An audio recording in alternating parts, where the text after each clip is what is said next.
मीरपुर नाम के शहर में तेजस अपनी पत्नी नीरू के साथ रहता था। पति पत्नी दोनों ही नौकरी करते थे। एक दिन तेजस गांव अपनी माँ के पास फोन करता है। हेलो, प्रणाम माँ। जीते रहो माँ, तुम दादी बनने वाली हो हैं? अरे वाह, ठीक है बेटा, मैं कल ही आती हूँ। जब माँ जी शहर पहुंची तो बेटे बहू ने बहुत अच्छे से स्वागत किया। लीजिए माँ जी, चाय। अरे गर्मा गर्म पकोड़े ले आओ माँ के लिए। नीरू रसोई में गई और 2 मिनट में ही पकोड़े ले आई। जी ये लीजिए। बहू जादू से बनाए हैं क्या? अभी तो रसोई में गई थी। यम्मी। माँ जी, शीला रसोई में पकोड़े तल रही है, मैं बस लेकर आई। हे भगवान, मेरा धर्म भ्रष्ट कर दिया तूने। अब तो गंगा जल से शुद्धिकरण करना होगा। दूसरे दिन, माँ जी मैंने नाश्ता बना दिया है, ऑफिस जा रही हूँ। पर अभी तो घर का सारा काम पड़ा है। शीला आती ही होगी, झाड़ू पोछा बर्तन कपड़े वो सब कर लेगी। हमारे जमाने में घर का सारा काम हम ही करते थे।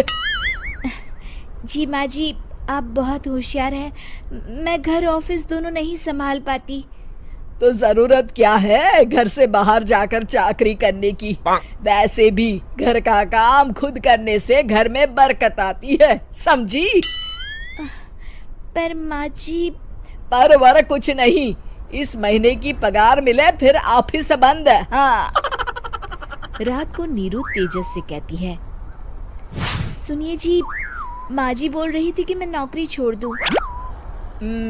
वैसे ठीक ही तो है, अभी तुम्हें आराम की जरूरत है। फिर भी आराम कहाँ, शीला को छुड़ाने के लिए बोल रही थी।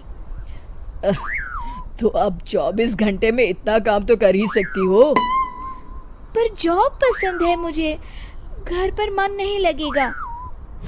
अगले दिन जब दोनों ऑफिस के लिए निकल रहे थे, मेरी तो कोई कीमत ही नहीं है इस घर में।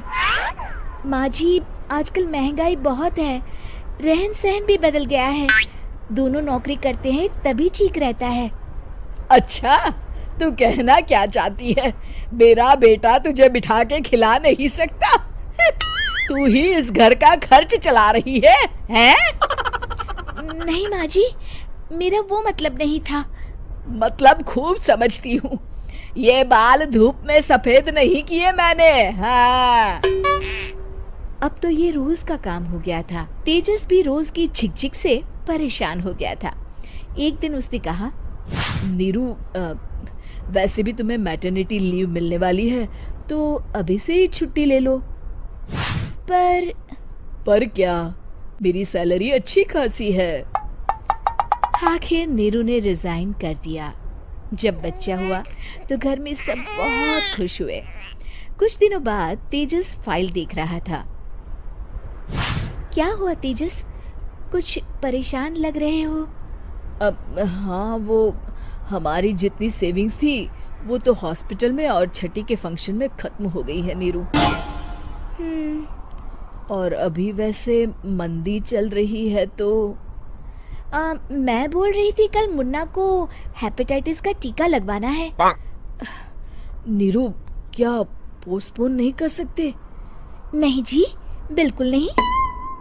अब तेजस को समझ में आ रहा था कि उससे गलती हुई है। पैसों की कमी का असर घर के माहौल पर भी पड़ रहा था। अगले दिन, बेटा मेरा चश्मा और ये दवाइयाँ ले आना, पर्चा देते हुए माँ जी ने कहा। जी। तेजस, मुन्ना के लिए दूध का डिब्बा और डायपर भी ले आना, और ये किराने के सामान की लिस्ट है, इसे भी लाना है। तेजस गुस्से में लिस्ट मरोड़कर फेंकता है और चिल्लाता है, पैसे क्या पेड़ पर उगते हैं? ये ले आना, वो ले आना। अरे पर ये जरूरत का सामान ही है। वो गुस्से में बिना कुछ कहे ऑफिस चला गया। अरे अरे लंच तो ले जाइए। नीरू दौड़कर डिब्बा पकड़ाती है। एक दिन खाना खाने के बाद, नीरू, अब तो मुन्ना कुछ बड़ा हो गया, तो अब तुम वापस ज्वाइन कर लो ना जॉब। पर इस रिसेशन में जॉब मिलना बहुत मुश्किल है। ट्राई तो करो। फिर मुन्ना, माँ जी है ना, और एक फुल टाइम मेड भी लगा लेंगे। पर माँ जी, उन्हें तो पसंद नहीं। तभी माँ जी वहाँ आ जाती है और प्यार से नीरू के सर पर हाथ फेरते हुए बोलती है, अब मेरी समझ में आ गया बहू, पहले के और अब के समय में अंतर है। तुम काम शुरू करो, मुन्ना की जिम्मेदारी मेरी।